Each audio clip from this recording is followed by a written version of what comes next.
नमस्ते दोस्तों, स्वागत है आपका हमारे चैनल पर जहां हम लाते हैं वैदिक शास्त्रों की प्रमाणिक और पवित्र जानकारी। आज हम बात करने जा रहे हैं शरद पूर्णिमा के उस पावन अवसर की जिसे साल का सबसे खास और आध्यात्मिक दिन माना जाता है। यह वह दिन है जब चंद्रमा अपनी 16 कलाओं के साथ उदित होते हैं और उनकी किरणें अमृत के समान बन जाती हैं। तो आइए जानते हैं कि इस बार शरद पूर्णिमा कब है, इस दिन के शुभ मुहूर्त क्या होंगे और पूर्णिमा का स्नान, दान और पूजा का सही समय क्या रहेगा। तो चलिए शुरू करते हैं इस विशेष शरद पूर्णिमा वीडियो को। इस बार 2025 में शरद पूर्णिमा 6 अक्टूबर सोमवार को मनाई जाएगी। अश्विन मास की पूर्णिमा तिथि 6 अक्टूबर को दोपहर 12:23 से शुरू होगी और 7 अक्टूबर मंगलवार को सुबह 9:16 तक रहेगी। चूंकि चंद्रमा का उदय 6 अक्टूबर की रात को पूर्णिमा तिथि में अपनी 16 कलाओं के साथ होगा, इसीलिए इस दिन व्रत, उपवास और आध्यात्मिक साधना की जाएगी।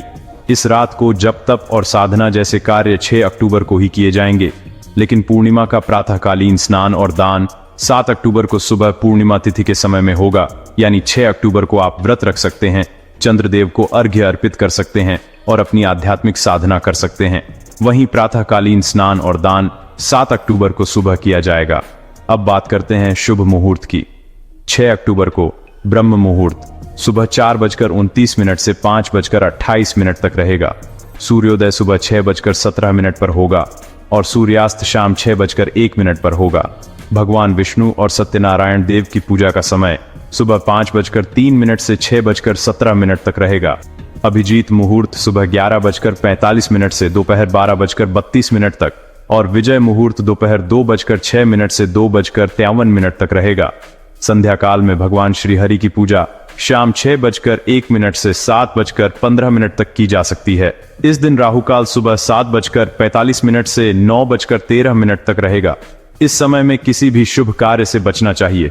शरद पूर्णिमा के दिन चंद्रोदय शाम 5:37 पर होगा। अगले दिन यानी 7 अक्टूबर को प्रातःकालीन स्नान का समय सुबह 4:29 से 5:28 तक रहेगा। सूर्योदय 6:17 पर होगा और चंद्रास्त सुबह 6:14 पर होगा। इसलिए पूर्णिमा का स्नान और दान 6:14 से पहले करना उचित रहेगा। इस समय आप अर्घ्य, तर्पण और दान भी कर सकते हैं। कुछ स्थानों पर उदय तिथि के आधार पर पूर्णिमा 7 अक्टूबर को भी मनाई जाएगी, क्योंकि सूर्योदय के समय पूर्णिमा तिथि उपलब्ध होगी। लेकिन मुख्य रूप से 6 अक्टूबर को शरद पूर्णिमा का व्रत, साधना, जप और तप होगा और 7 अक्टूबर को प्रातःकालीन स्नान और दान किया जाएगा। शरद पूर्णिमा का दिन बेहद पवित्र और शक्तिशाली होता है। इस दिन चंद्रमा की किरणों से अमृत बरसता है, जो कई रोगों का निवारण करता है। यह दिन आध्यात्मिक साधना के लिए भी बहुत खास है, क्योंकि ब्रह्मांड में सकारात्मक ऊर्जा का प्रवाह होता है। इस दिन भगवान विष्णु, माता लक्ष्मी और चंद्रदेव की पूजा का विशेष महत्व है। गंगा स्नान और दान भी बहुत फलदायी माना जाता है।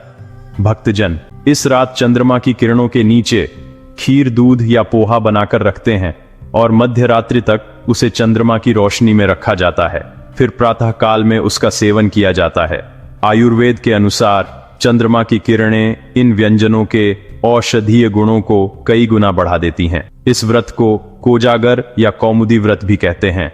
यह वही रात है जब भगवान श्री कृष्ण ने वृंदावन में गोपियों के साथ दिव्य महारास किया था।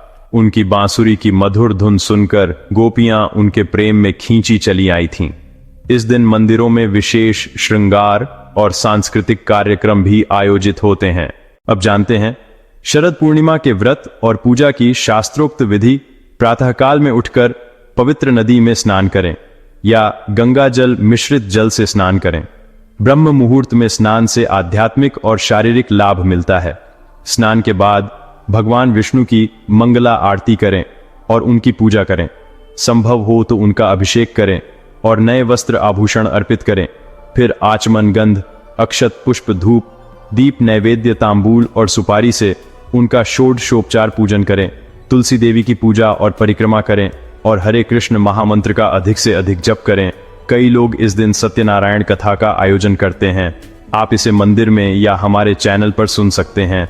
रात में गाय के दूध से बनी खीर भगवान विष्णु और माता लक्ष्मी को अर्पित करें। फिर चंद्रदेव की पूजा कर अर्घ्य दें और खीर को उनकी किरणों में मध्य रात्रि तक रखें। प्रातःकाल में इस खीर का सेवन करें। इससे स्वास्थ्य लाभ मिलता है। इस दिन कांसे के बर्तन में घी दान करने से रोगों का निवारण होता है। अपनी सामर्थ्य अनुसार किसी ब्राह्मण, वैष्णव, जरूरतमंद या वैदिक ज्ञान के प्रचार में दान करें। तो दोस्तों, ये थी शरद पूर्णिमा की पूरी जानकारी। आशा है आपको यह उपयोगी लगी होगी। इसे अपने दोस्तों और परिवार के साथ शेयर करें ताकि वे भी इस पावन अवसर का लाभ उठा सकें। अगर आपके कोई सवाल हैं तो नीचे कमेंट करें, और अगर आप पहली बार हमारे चैनल पर हैं तो इसे सब्सक्राइब करें और नोटिफिकेशन ऑन रखें ताकि आपको वैदिक शास्त्रों की ऐसी ही पवित्र जानकारी मिलती रहे। हरे कृष्ण।